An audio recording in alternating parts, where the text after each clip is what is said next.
Сегодня мне очень хочется перефразировать всеми известное изречение о том, что есть три вещи, на которые можно смотреть бесконечно.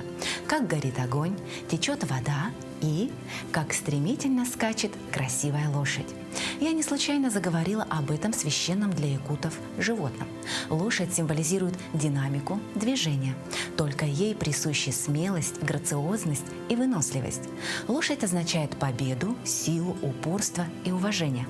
Лошадь гораздо щедрее, чем человек, одарена инстинктами и чувствами. Не зря считается, что слышит лошадь лучше кошки, обоняние тоньше, чем у собаки. Она чувствительна даже к ходу времени. И как человек она имеет свою индивидуальность. Ведь с древних времен это животное – верный и незаменимый спутник человека. В этом с раннего детства убедились и наши сегодняшние героини, чьи судьбы так или иначе связаны с этим прекрасным даром природы. С 7 класса я работала на лошадях, как мужчина. 7 класс – это 13, 14, 15 лет. Очень хорошо знаю лошадей. Валентина тоже такое хобби. В школьные годы я всегда работала на сенокосе в конных бригадах. В конных бригадах я, сгребала на лошадях сено и водила их в ночные. Когда мы переезжали с одного аласа на другой, все же на лошадях возили. Всю свою утварь, всю одежду, все это, все, что надо. И из девушек я была единственной, кто управлялась лошадьми. Она даже когда училась в школе, записывалась на журнал коневодства и конный спорт. Журнал был такой. Кстати, этот журнал до сих пор работает, существует. Теперь я уже являюсь автором статей этого журнала. Вот недавно, буквально последний 4-й номер, поквартальный этот журнал, вышли наши статьи в этом журнале «Коневодство и конный спорт». Это значит, история длится у меня больше 60 лет. Она единственная женщина в нашем наследии, даже в нашем районе, у Салданском, по коневодству. Она уникальный специалист. Я уже определенно знала, что я буду поступать по коневодству. Детское хобби взяло вверх, и я улетела в Алмату поступать. 5 лет там я проучилась. Но это были самые прекрасные годы моей жизни. Мы объездили очень много конных заводов. Станайский конный завод, Кабардинский конный завод. Много заводов. Мы даже с одной подругой в одно время занимались в Алматинском ипподроме по секции «Национальные виды спорта». Там я неудачно упала, и меня сняли с этой секции. После завершения учебы в Алмате я приехала в Якутск и поступила на работу в Якутский НИИ сельского хозяйства. И по сей день я работаю там же, не сходя с места. Но немножко я видоизменила свою деятельность. У меня сейчас немножко другая направленность работы. Переработка сельскохозяйственной продукции, там и коневодческая, и животноводческая, все виды продукции. Но все равно, как с тем журналом, любовь к коневодству, она не прошла. Одним из таких ярчайших воспоминаний детства является то, что моя сестра из Ленинграда на каникулы приехала и привезла мне подарок 2 лошадки. Одна была беговая скаковая лошадь, очень красивая, с длинными ногами. Просто она, не знаю, невообразимо красивая. А вторая была зебра. Это мне так запало в душу, и с тех пор, видимо, у меня любовь к лошадям.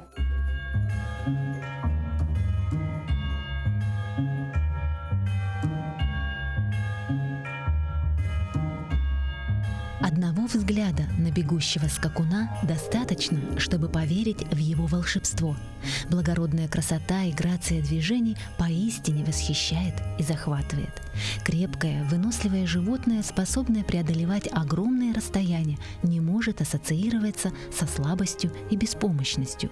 Такой же работоспособной и неутомимой была и наша героиня Варвара Тихоновна. С малых лет она познала цену жизненных преодолений. Сама в молодости была мелким охотником. На уток ходила, на зайцев ходила, потому что я с детства знакома с ружьем, потому что отца нет. Кушать хочется. Отца призвали, когда мне было 1,5 года, но я не помню, кто такой отец и как воспринимать этого человека. И до сих пор жду хоть во сне увидеть своего отца.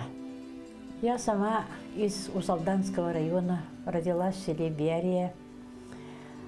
Родилась еще до войны в 1940 году. Это были, конечно, трудные годы. Мама безграмотная. Отец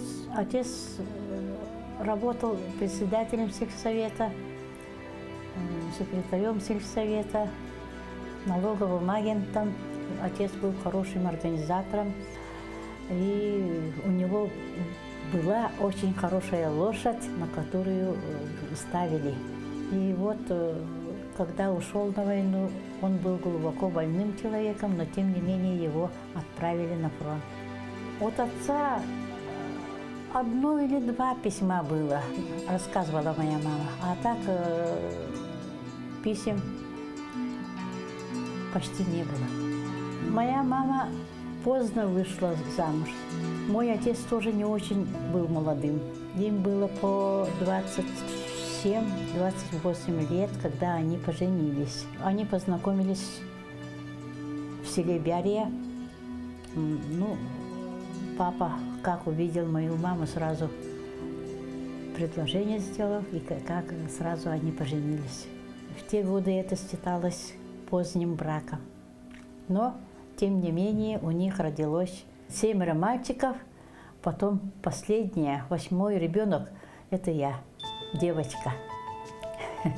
Папа очень радовался, когда я родилась, потому что впереди было 7 мальчиков. Но те из них остались живыми только 2. Это были годы, когда корь сражал всех.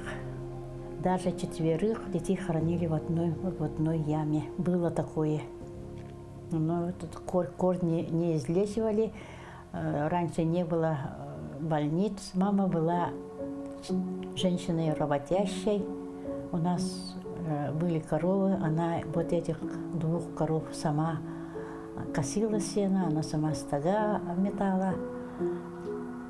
Она уже, когда я выросла, она уже была пенсионеркой. Она меня родила в 46 лет. И поэтому я молодую маму не помню. Она всегда была пенсионеркой.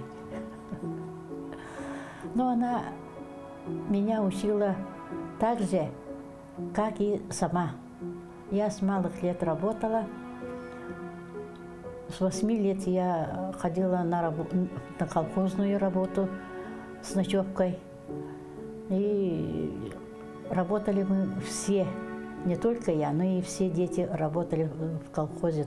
Сначала в огороде, потом на сенокосе, потом дальше.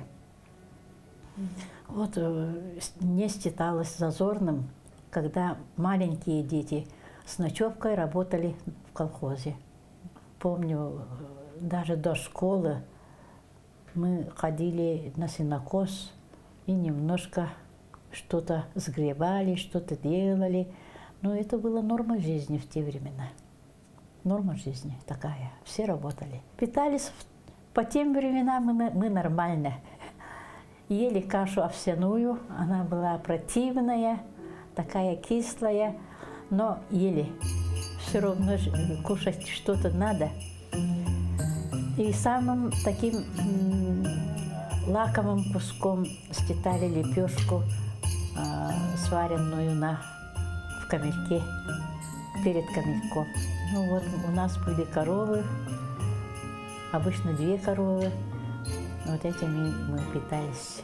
Они были нашими кормилицами. Мы жили в якутской юрте. Нас было в одной юрте, нас было по 6, по 5 семей жили. Почему? Потому что в те времена таких печей русских не было. Были камельки, а камелек надо топить с утра до вечера. Вот эти якутские избы снаружи очень холодные. Всегда стены такие накрываются льдом. Людей очень много в доме, по 15, по 16 человек. Ну, как-то жили, как-то не ссорились. Спали по 2, по 3 человека на одной кровати. Это не кровать, а нары якутские. Вот так жили. Никаких комнат там не было. Пологи только были у более молодых. Я до школы спала с мамой. Несмотря на все тяготы, в жизни маленькой Варвары были и счастливые моменты. Правда, не такие, какие присущи детям, особенно девочкам, а вполне себе серьезные и весомые. Самый счастливый момент, самый памятный, это когда война кончилась. Я помню 45-й год, наверное, это не 9, а 10, 12, 13 число, не помню, но был митинг в нашем доме. В то время посев был, и вот эти люди тоже пришли. Я помню, за столом сидел один большой человек, светохаки рубашка. Он был очень большой, и он что-то говорил. А я в то время болела корью. Я плакала. Мама говорит: не плачь, победа пришла. Вот это было яркое. Поэтому-то я и помню. Еще одним памятным и счастливым моментом из детства Варвары Тихоновны был день, когда заезжий гость приехал к ним в дом и подарил девчушке удивительную по тем временам диковинку. В 1946 году из города приехал наш дальний родственник. Он приехал, и у него было мыло, белое такое, пахнущее. Утром он помылся. Когда помылся, я очень удивилась, что такое есть мыло. У нас тут только хозяйственное было. Таких туалетных мыл не было. Ну вот он мне подарил вот это обмылок. Я очень обрадовалась, потому что у меня только есть такое пахнущее мыло.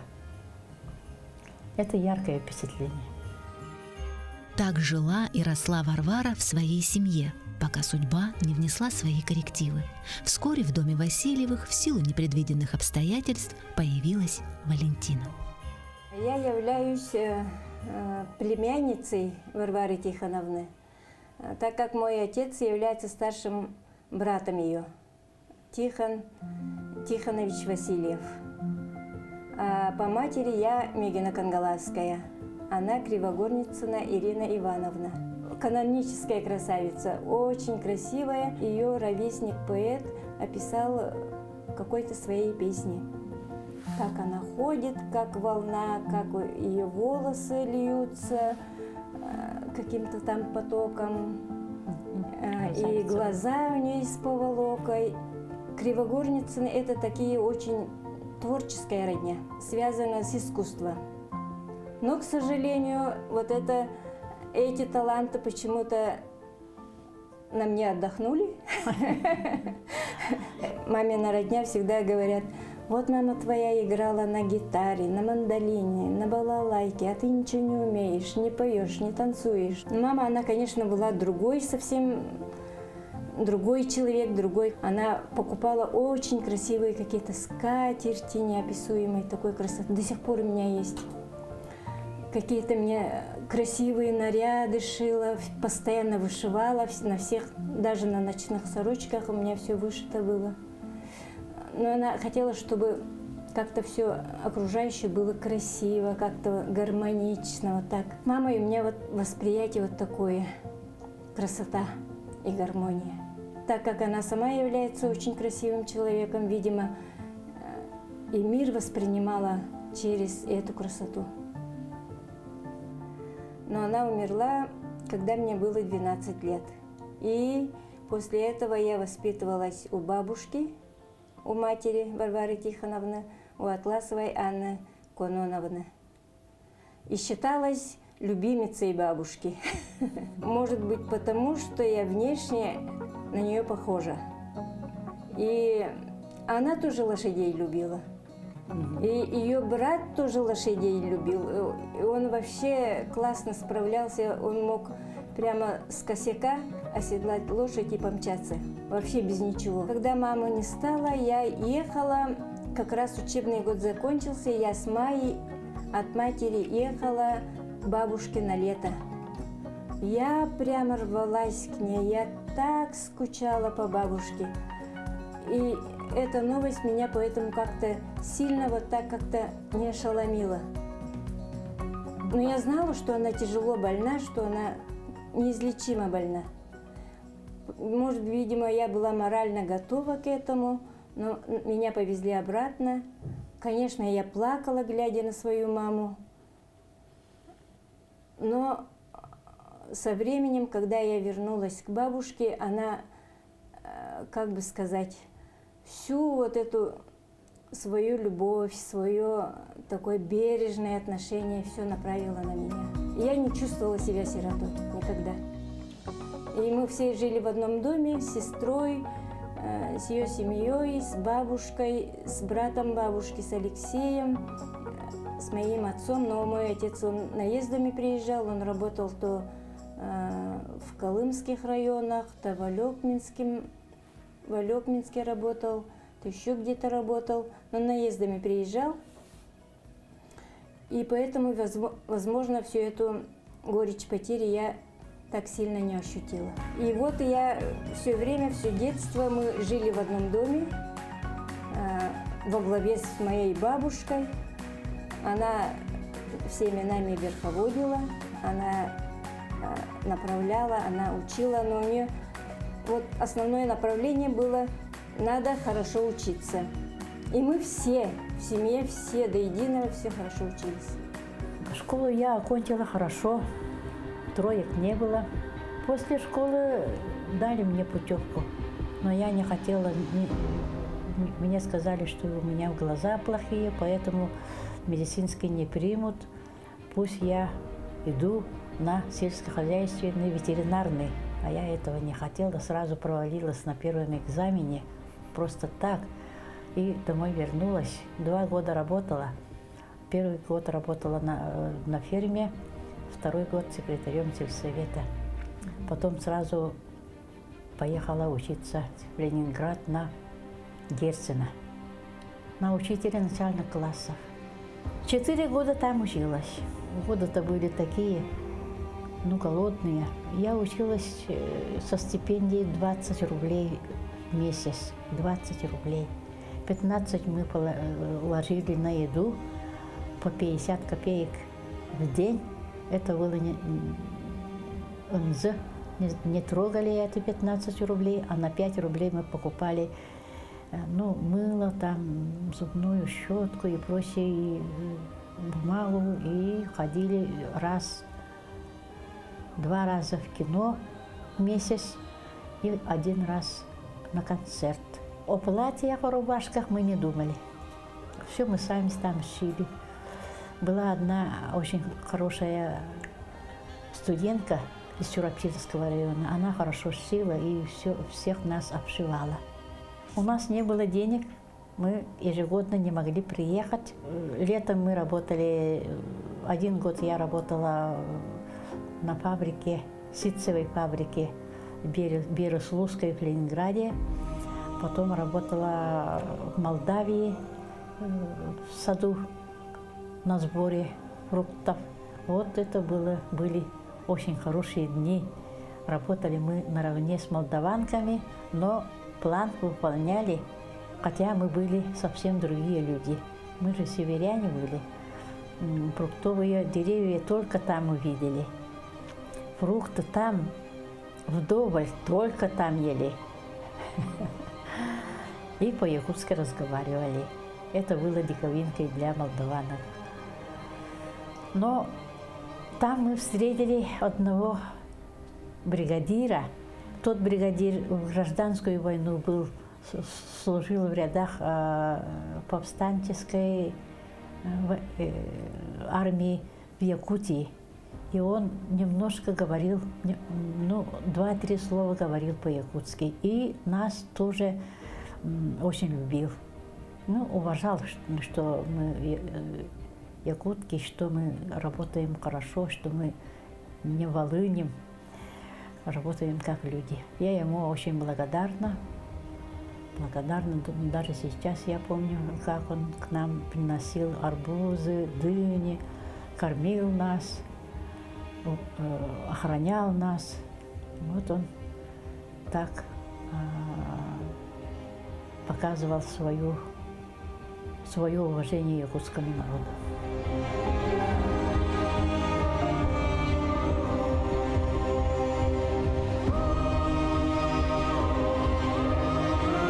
Сразу поехала в село и сразу окунулась в комсомольскую работу, сразу окунулась в школьную жизнь. Я была, наверное, как говорят мои ученики, я была первой ласточкой, которая понимала их как людей. Старые учителя их ругали, конечно, было такое. Они были люди старинной закалки, старинной методики. А я была молодая в своем родном селе. 2 года работала, потом вышла замуж за молодого человека, красавца одного. Молодой человек, это шофер из соседней деревни. Он был работающим человеком. Мы почти с детства знакомы с ним. 7 лет дружили, переписывались, потом поженились. Муж был простым парнем, шофером. Он был простым, таким деревенским шофером. На водовозке работал и товары возил, все в этом ключе. Я благодарна ему. Свои дети. Своих детей он очень любил. Никогда не ругал. А Валентина моя племянница, не его кровь. Но я ему рассказывала, как я в студенческие годы, как мы питались, как мы страдали, немножко голодали и прочее.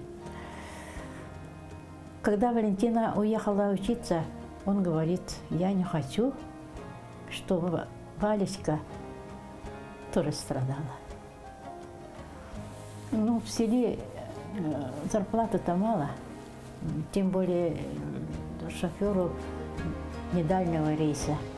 60 рублей, 70 рублей.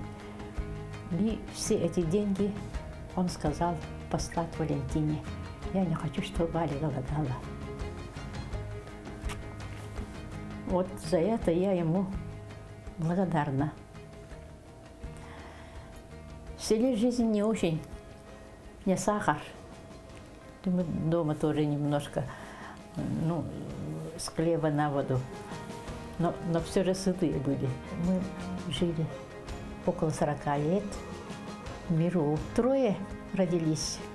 Старшая дочка на медика училась, самый младший сын. Ему уже 51 год и работает в Сахафильме. Младшая дочь вот сидит. Я была 2-й дочерью.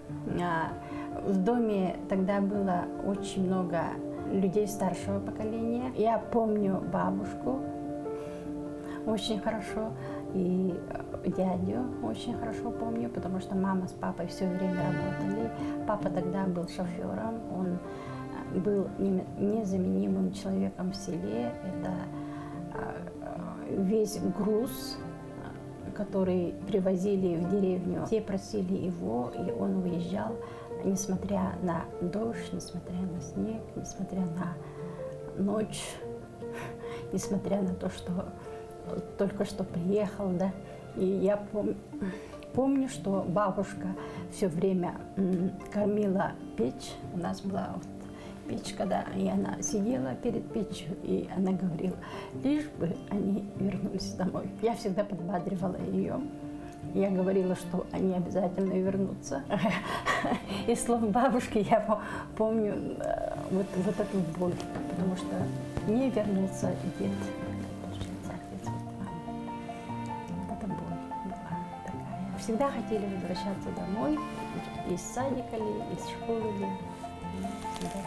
Все говорили, что у вас уникальная бабушка, которая сумела всех своих детей поднять, воспитать так, чтобы они выучились и обязательно вернулись домой со своими знаниями, вот, делились не только с родными, не только с близкими, но со всеми, кто рядом, кто близко к ним. Мама всегда учила детей труду. Обязательно дети должны были учиться, да, и не только учеба, а труд. Значит, до обеда мы учились в школе, а после обеда обязательно мы должны были пойти на ферму, там, где работали чьи-то мамы, чьи-то сестры, да, и им мы помогали. Она всегда говорила, труд, терпение и труд все перетрут. Это было. И в 5 классе, когда нам поручили написать сочинение, что кем вы хотите стать, я помню, что я написала, я хочу стать учителем математики, потому что моей любимой учительницей была учитель математики. Я училась на математическом факультете Якутского государственного университета. Тогда был математический факультет, и открылась кафедра методики и преподавания математики. Первые 3 года я работала в приемной комиссии. Сегодня Анна Михайловна работает в Республиканском лицее-интернате вот уже почти 30 лет. Посвящает любимому делу всю себя. С головой уходить в работу привыкла и ее мама, ведь только так она чувствует особую связь с людьми и находит свое место в мире. Ее нынешняя работа, а точнее сказать призвание, давно уже стала способом самовыражения. Ну, наша деревня маленькая, в то время было всего 300 человек. Моя подруга, мы с детства знакомы, с 1 класса вместе учились. Она очень хорошая женщина, мастерица большая, лучше меня все делает, но я лучше нее организую. Вот поэтому-то мы организовали кружок рукоделия. Все мы делали. И шили, и мяли шкуры, и все прочее. И нитки из жил даже сучивали. Нитки из волос и хвостов лошадей сучивали. Все делали сами. Мы там и сучили нитки из меха, даже зайца. Не то, что собаки или лисицы. Но это очень такая интересная, но очень кропотливая работа. Из этих ниток мы вязали кофты, носки и все прочее. В то время в магазине почти ничего не было. Когда мои дети учились, я сама связывала им кофты, шила брюки, юбки, все. Вот в таких самодельных одеждах учились мои девочки. Даже унты вышитые на замше она одевала весь учебный период. Так учили всех женщин. Все мои знакомые, все наши знакомые шьют, умеют обеспечивать свою семью. И сейчас до сих пор они рукодельницы. Их дети, их внуки все шьют, все сами делают. Организовывали выставки сначала в селе в своем, потом в районе, потом как-то дошли до республики. Все это мы носили на себе. В те времена машин почти не было. Кого-то просили, на свои деньги ездили. Ну вот так и вышли. С 1994 года мы перешли на бересту. Окончательно перешли на бересту. Все другое, то, что из меха, то, что из кожи, все мы учили, все это наши женщины знают. И благодарны нам. На бересту мы перешли сколько человек? Сначала 6-7 человек, ровесниц почти. 70, в данный момент им 70, 80, даже это вот самая старшая я, 84 года. Подруга моя сидит, учит. Всех я прошу, организовываю, даже за руку привожу к ней. Вот так мы всех женщин и научили, довели до большого мастерства.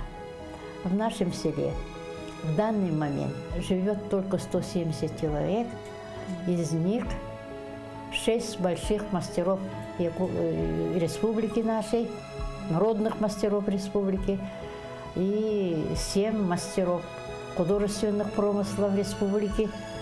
Нигде в республике такого результата нет с одного села, даже с больших сел, потому что мы все эти 30 лет, не переставая, работаем.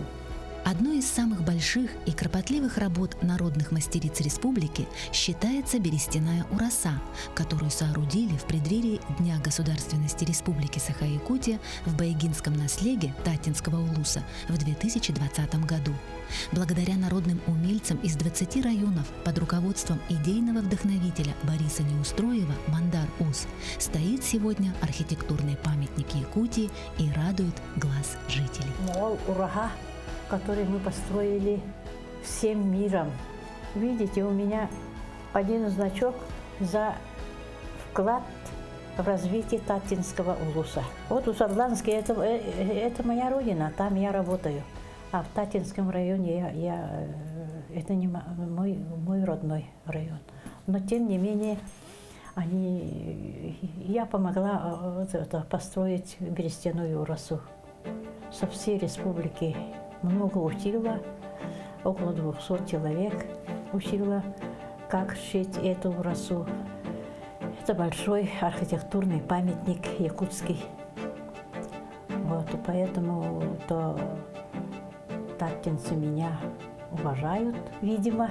Сегодня Варвару Тихоновну уважают и признают не только как народную мастерицу, но и как народного целителя.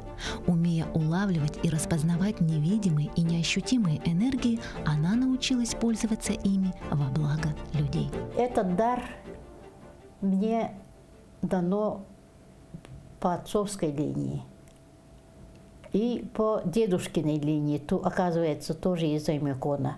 Тоже есть.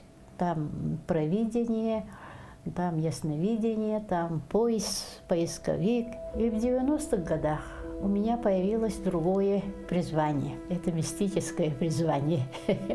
Я народный целитель. Биоэнергетик. Работаю руками. Сначала первым моим пациентом был мой муж. Под рукой оказался. У него было давление большое. Как рукой сняло. И пошло-поехало. Ну вот, такая работа. За какую бы работу ни бралась Варвара Тихоновна, будь то шитье или выделка, будь то врачевание или целительство, всегда на ее пути стоял главный определитель – любовь, которая и являлась истинным учителем и человеческих душ целителем. Этому ее научили жизнь, время, ее любимые и мудрые лошади, образы которых она пронесла через всю свою судьбу, и, конечно, мама. Анна Кононовна. Она была красавицей, она была работящей, очень хорошо шила. Я помню, все деревенские модницы хотели шить у нее. Она шила из меха, просто платья, рубашки и все из пушнины. Хорошо шила, видимо. Вот это и передалось мне. Она и по бересте много шила. Она была очень хорошей мастерицей. Она была очень хорошим организатором. Женщин всех она тоже учила. Она была в селе, она первой женщиной. Как бы все ее уважали, как бы все ходили к ней. Моя мама все умела, она и косила, и дрова рубила, и все мужское она сама. Вот поэтому-то я и по ее пути иду только вперед. Это мой девиз. Какая бы я ни была, старая, молодая, но все равно иду вперед. Только вперед.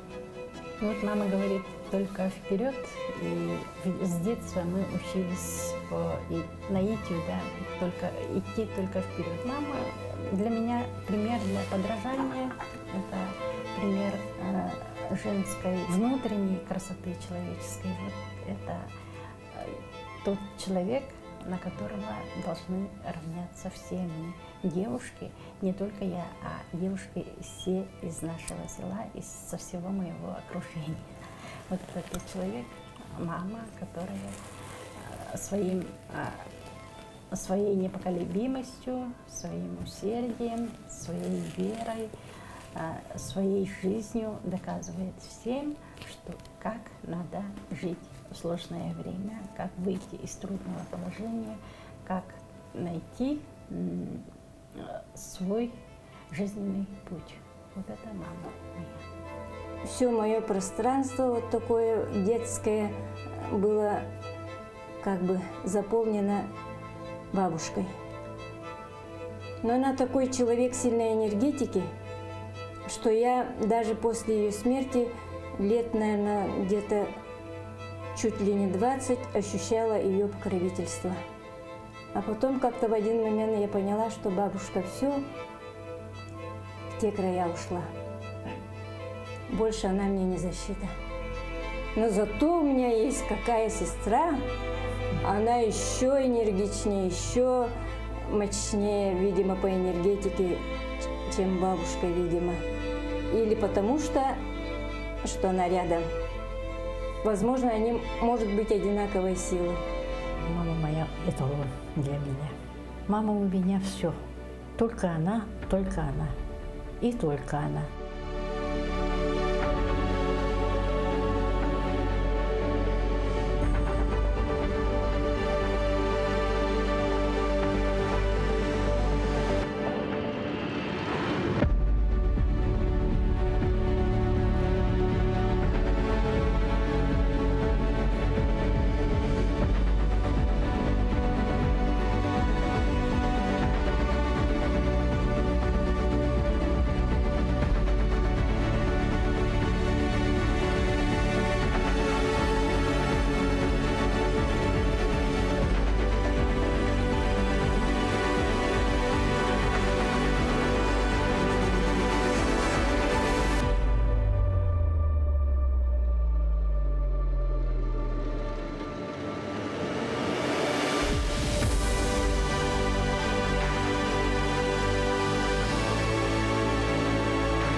Человеческие эмоции подобны лошадям.